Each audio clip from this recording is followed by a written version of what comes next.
with the Babbitt's deals, the 9 whoop rule. What was your whole thoughts on that from going from like 12 whoops to 9 whoops in Supercross? First of all, I was not a arena cross champ. I came very close, but Oh shit. Oh dude, then what the fuck am I talking about? yeah, no, came very just Sure. points shy of a championship there. But no, was always fighting for one. But yeah, no, the a nine. I don't know. I have some gripes with the whole like nine whoop deal. I get it. It is a safety, can be a safety thing, especially as many bikes hit the track. Like the whoops get so hammered and cupped out and edgy that they just get sketchy. But then it allows the riders to kind of evolve to do what they do, and that's just to start jumping whoops, which is fine. Everyone's got the opportunity to do it. But I don't know. I've had my fair share of crashes in long loops, and I remember in Phoenix in 21 maybe. I don't know. Or 2020. Yeah, Phoenix 2020. I was riding the 450 class just on some West Coast rounds. We were going to do East Coast and Phoenix. It was my hometown race, and made the Triple Crown, no problem. It was the third main event. Main event was feeling good. I think I was running around the top 10 mark and ended up, going down probably at the 13th, whoop or so, and ended up finding myself in the hospital. So I definitely see the positives to it, but also it also takes away the skill that comes involved with riding whoops and stuff like that. So I don't know. It's good and bad, but at the end of the day, everyone's got to race it, and it is what it is. So, Hey, Chris, you said that you went down in the 13th whoop. You've probably Yep. seen it. You've obviously were there riding. What was the catalyst for that accident? I had, God, what was it? I had dislocated my wrist. I guess I was knocked out for quite some time, having seizures on the track, broken ribs. Yeah, it wasn't the pretty one. And how did you go down? Because like you said, you made it through 12, you get to 13 and you go down. Yeah. What Yeah, I was the think I cause of just the accident? from what I gather and don't remember much, obviously, but I think I just caught an edge, Okay. and just ended up going down. It's not like they weren't very big, but they were obviously very long. I mean, it was, I think, in total 15 whoops, which is a long whoop section, and ended up paying the price for a small mistake. You bring So up a good point. What would be a perfect number of whoops? I don't know. I mean, obviously nine, one one whoop. whoop.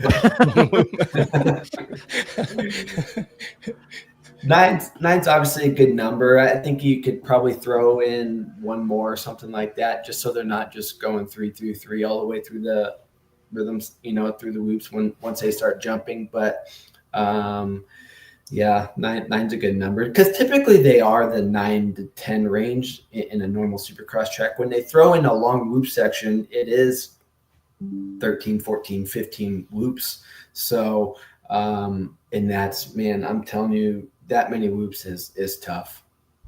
What would you think if they went 5 and then a little bit of a smooth area and then another 5? So like if you start to see they the would just front jump wheel, over all of them. They would just probably try to come in and jump over all of them. Yeah. you think even if they had 5 or 6 where it was just spaced out far enough that you couldn't clear them all?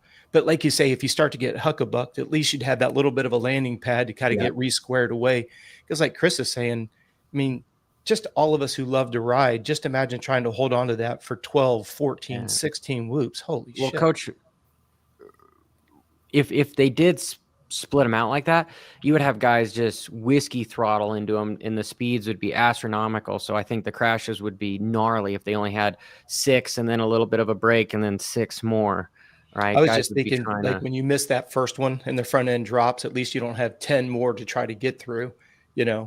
But like Chris is saying, if you're already good at them, you're just going to blitz them. And then, like you say, Johnny, accelerate even more on the next flat section. yeah. But I was just thinking a lot of the accidents we see is that rear wheel spins, front wheel starts to drop, and they still have 10 more whoops to go. Where the hell do you go? You know, if you chop the throttle, it only makes everything worse.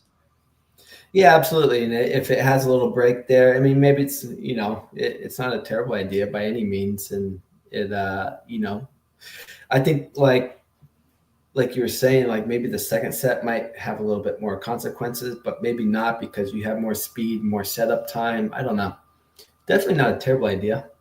Yeah. Trying to just get people to not jump through them, because that's the thing that's annoying when you watch Supercross as a fan nowadays is guys end up just jumping through them, and it conserves energy, which is cool, but it's just not the traditional what whoops were kind of designed to do. You like seeing guys kind of haul ass through them and then do a little bit, and those are the guys that really separates the guys that can not get scared, that don't focus on the whoop in front of them because there's a giant hole, but the guys that can just see past all that and just stay on top of them. And so, I mean, I guess one year in like Paris, was it last year or 2 years ago, they used like a steamroller. And now there's like, you guys have probably seen the video of like the foam for the whoops. Mm-hmm. I think that would be kind of a cool idea, because the problem with whoops, especially with the 450s and 4-strokes nowadays, is they start these big round guys and then they start just getting flat and getting steep. So then the last couple whoops or so, guys miss one of them and then drop down, and that's where the crashes start. So if you had something that was, okay, don't shoot the messenger, but just potentially, hypothetically, like a concrete, so they all were the same and they never got cupped and holed out, then you would see guys that would split all of them, because you cannot jump a whoop that's round, because you come into it and you're just going to endo. The only reason you can jump through whoops is when they start getting sharp, then guys can downside them cleanly, you know?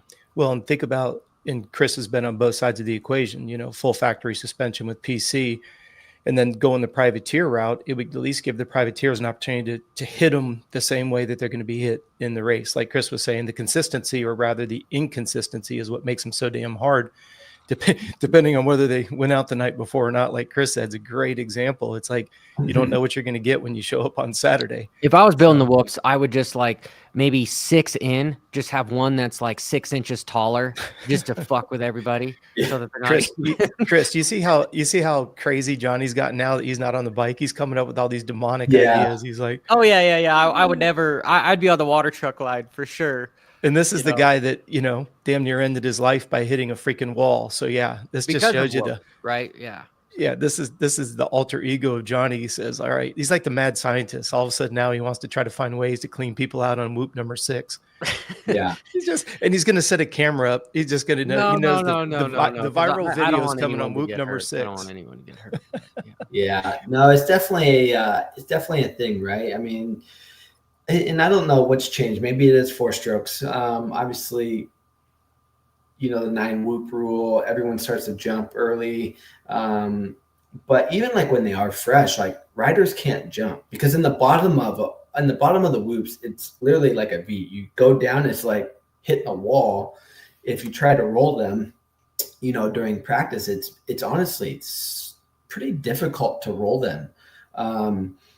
It's probably easier to skim them, in my opinion, than to roll them during practice, until they start getting a little bit of it, you know, an arc at the bottom to where you can start jumping.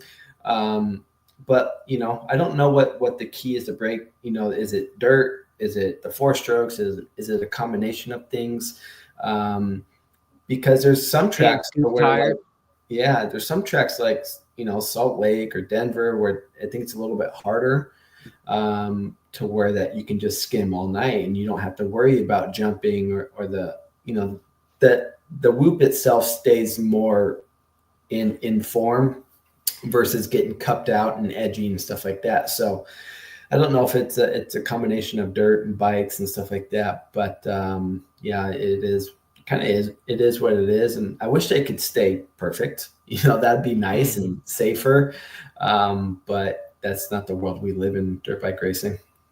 Yeah. So but Johnny, it goes back to your point. Though, but just have something that's almost like concrete, but with a little pad, so that they're not getting cupped out. And then you'd literally have guys that just wouldn't funnel towards the middle V or the outside edges. You could literally, guys could be using the entire length of the track. I think would be a dope way about going about it, even though it sounds scary to have like a really hard pack whoop in case they do crash onto it. But yeah, that's kind of it. Moving on just a bit because of what happened this weekend.